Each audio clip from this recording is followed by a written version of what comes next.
Good evening. This is Akashwani and I am Nishit Kumar with the news at 9.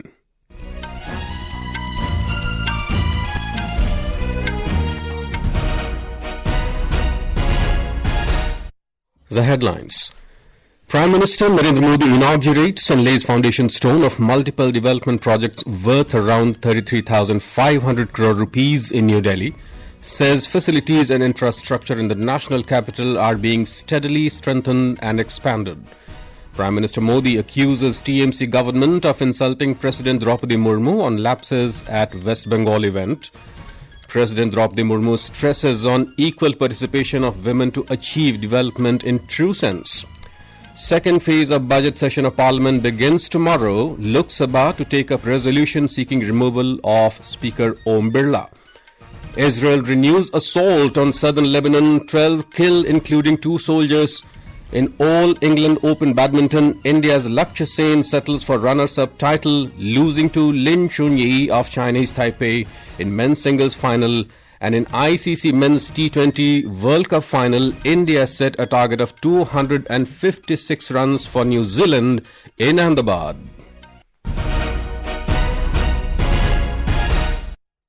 And now the news in detail. Prime Minister Narendra Modi today inaugurated and laid the foundation stone of multiple development projects worth around 33,500 crore rupees in New Delhi. Speaking on the occasion, Mr. Modi said the facilities and infrastructure in the national capital are being steadily strengthened and expanded. He said the projects launched today will strengthen infrastructure, improve connectivity and enhance the ease of living of people in the city. He said the new metro section that opened today will provide a significant benefit to millions of residents of the capital. आज जो metro का नया section शुरू हुआ है, उससे राजधानी के लाखों लोगों को बहुत बड़ी सुविधा मिलने वाली है। खास तौर पर पूर्वी और उत्तर पूर्वी दिल्ली के लोगों के लिए अब रोज का सफर पहले से कहीं ज्यादा आसान होगा।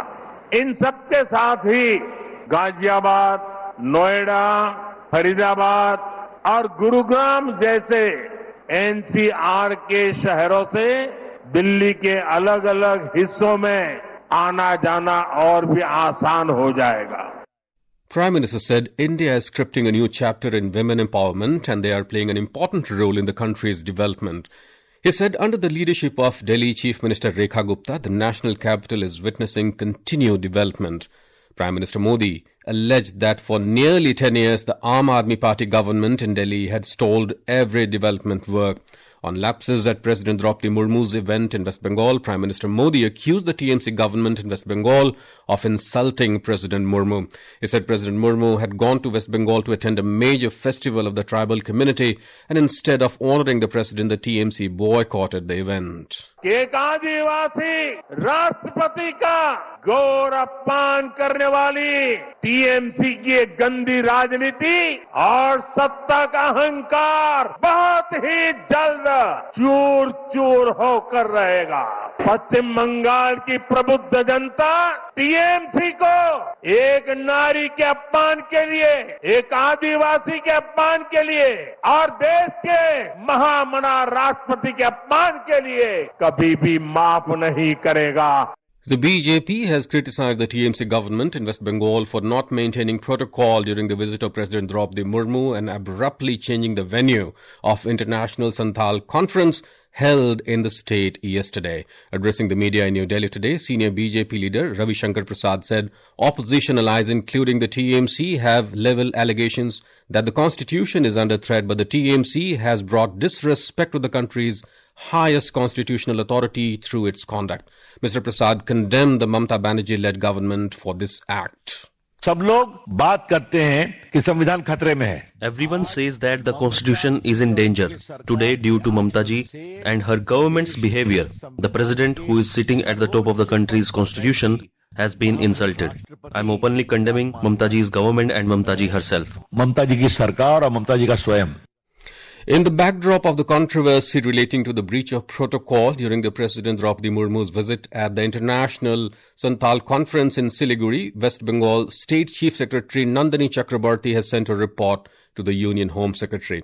Along with the report, several documents explaining the entire matter in detail have also been forwarded to the Ministry of Home Affairs. According to the sources, the report outlined the sequence of events, the administrative steps taken, and the reasons behind the decisions made in connection with the incident. The report also provides a detailed explanation of why the Chief Minister was not present at the event. President Droupadi Murmu today said that India is moving forward with the idea of women-led development. Addressing the valedictory session of the National Convention of Women Thought Leaders, Bharati Nari Se Narayani in New Delhi, President Murmu urged to emulate every aspect of women power. She said that women are contributing across each sector in the country, including from farms to space, from self-employment to the armed forces. President Murmu said the government is taking several steps to make women educationally and financially empowered. The president also urged Indian society to eliminate the stereotypes and inequality towards women. President Murmu stressed on equal participation of women to achieve development in true sense. महिलाएं खेत खलियान से लेकर अंतरिक्ष तक, स्वरोजगार से लेकर सेनाओं तक अपना योगदान दे रहे हैं। खेलकूद के क्षेत्र में हमारी बेटियों ने विश्व स्तर पर नए प्रतिमान स्थापित किए।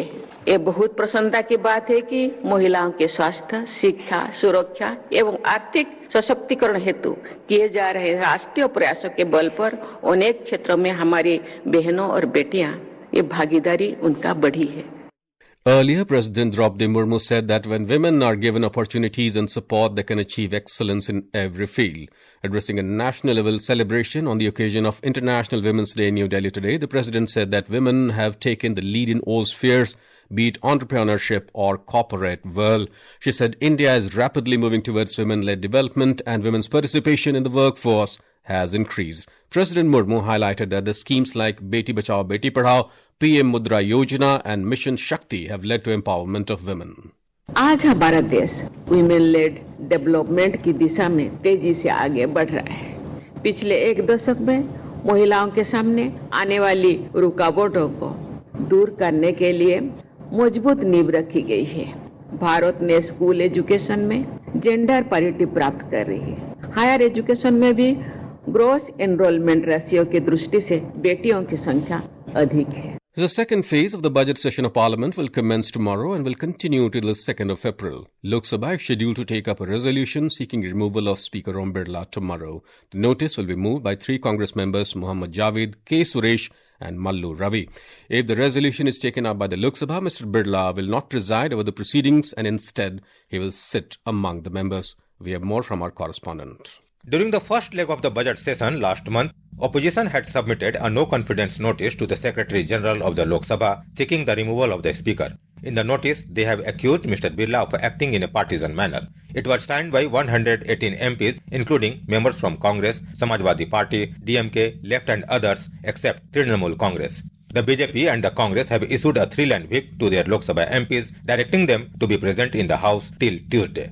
The first part of the budget session began on 28th of January and continued till 13th of February. During the first phase, the discussion took place on the motion of thanks to the President's address and the Union Budget for 2026-27. Anand Kumar, Akashwani News, Delhi. This is Akashwani giving you the news. For quick news updates around the clock, follow us on our X handle at AIR News Alerts. And for details of these stories and more, log on to our website newsonair.gov.in and download the News on AIR app. Welcome back to the news at 9.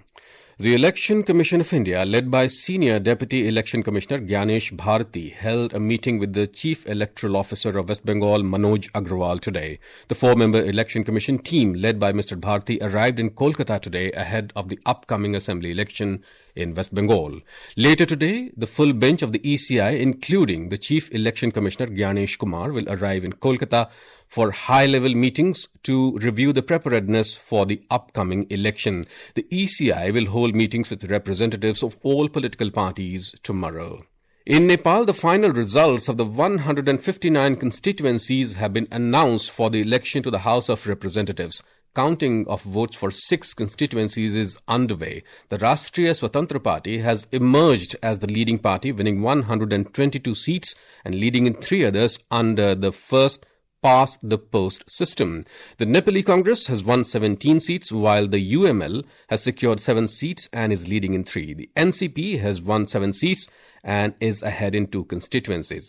Our Kathmandu correspondent has filed this report. In the House of Representatives election held in Nepal on March 5, 2026, a large number of candidates lost their security deposits after failing to secure the minimum required votes.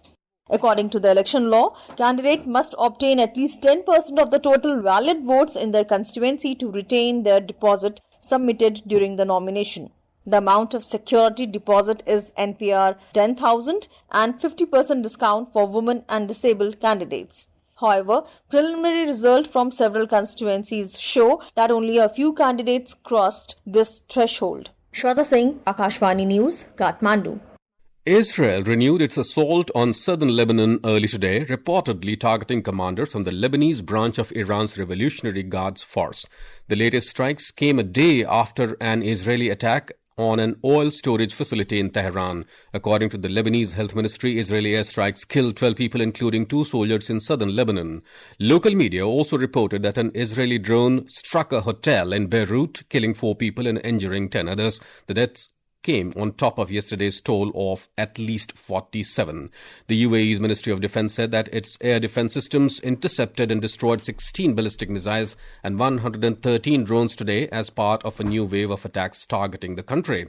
Meanwhile, in Bahrain, an Iranian drone attack caused material damage to a desalination plant today. On the other hand, US President Trump has firmly denied any chance of settlement with Iran at this stage, adding that Iran would be hit hard and more areas and groups of people would become targets. Amid the ongoing situation in West Asia, Air India has decided to operate 78 additional flights on 9 routes between 10th and 18th of this month to tackle the high demand for reliable travel options. In its advisory, the airline said these additional flights will operate from Delhi to New York, London, Frankfurt, Paris, Amsterdam, Zurich, Colombo, Male. It added that these flights will add 17,660 seats on 9 routes in both directions. In All England Open Badminton Championships, India's Lakshya Sen settled for runners-up title after losing to Chun-Yi in straight games in the men's singles final today. Despite putting up a strong fight, Sen couldn't get past his familiar rival from Chinese Taipei, going down 15-21, 20-22 in a hard-fought contest at the Utilita Arena in Birmingham. After losing the first game 15-21, Lakshya staged a brilliant comeback in the second game. However, Lin maintained his dominance and clinched the final with 22-20 victory in the second game. And in the men's ICC T20 Cricket World Cup, defending champions India have set a target of 256 runs for New Zealand in the summit clash at the Narendra Modi Stadium in Ahmedabad. Chasing the target, New Zealand were 17 for no loss in 1 over when reports last came in. Earlier put into bat first, India posted a record-breaking 255 for 5 in the stipulated 20 overs. India's top order unleashed a historic batting assault, helping to post highest ever total recorded in a World Cup final. Abhishek Sharma provided the initial spark, dismantling the New Zealand pace attack with a 22-ball 64. His aggression allowed opening partner Sanju Samson to anchor the innings before accelerating into a masterclass of power hitting. Samson was dismissed for 89 of 46 deliveries, an innings punctuated by 8 sixes. And now, before we end the bulletin, the headlines once again. Prime Minister Narendra Modi inaugurates and lays foundation stone of multiple development projects worth around 33,500 crore rupees in New Delhi. Says facilities and infrastructure in the national capital are being steadily strengthened and expanded. Prime Minister Modi accuses TMC government of insulting President Droupadi Murmu and lapses at West Bengal event. President Droupadi Murmu stresses on equal participation of women to achieve development in true sense. Second phase of budget session of Parliament begins tomorrow. Lok Sabha to take up resolution seeking removal of Speaker Om Birla. Israel renews assault on southern Lebanon, 12 killed including 2 soldiers. In All England Open Badminton, India's Lakshya Sen settles for runners-up title, losing to Chun-Yi of Chinese Taipei in men's singles final. And in the ICC Men's T20 World Cup final, India set a target of 256 runs for New Zealand in Ahmedabad. And that's all in the news at 9. Good night.